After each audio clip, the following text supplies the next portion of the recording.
శుభలేఖిస్తే పెళ్ళికి అటెండ్ అయ్యే తీరిక లేని రోజుల్లో పెళ్ళికి అటెండ్ అవ్వడం ఒక ఎత్తు. అది కూడా ఏకంగా నరేంద్ర మోడీ ఒక పెళ్ళికి అటెండ్ అయ్యి వాళ్ళకి సారీ చెప్పినటువంటి అంశం ఆయనలోని పెద్దరికాన్ని ప్రపంచానికి తెలియజేసింది. స్పెషల్ ప్రొటెక్షన్ గ్రూప్ భద్రతా ప్రోటోకాల్ని సైతం పక్కన పెట్టి ఓ రిసార్ట్లో ఉన్న పెళ్లి అతిథుల దగ్గరికి ప్రధాని మోడీ స్వయంగా వెళ్ళారు. ఆ తర్వాత నూతన వధూవరులను ఆశీర్వదించారు. అంతేకాకుండా తన రాకతో ఇబ్బంది పడ్డందుకు అక్కడ ఉన్న వాళ్ళకి ప్రధాని మోడీ క్షమాపణ చెప్పారు.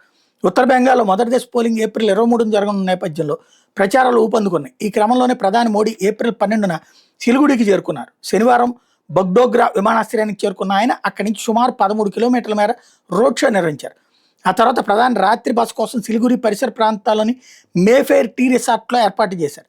అయితే ప్రధాని రాకతో శుక్రవారం నుంచి ఆ రిసార్ట్ చుట్టుపక్కల ప్రాంతం అంతా భద్రతా వలయంలోకి వెళ్ళిపోయింది. ఈ క్రమంలో ఉత్తర బెంగాల్కి చెందిన ప్రముఖ పారిశ్రామికవేత్త కుమారుడి పెళ్లి అదే రిసార్ట్లో జరుగుతోంది.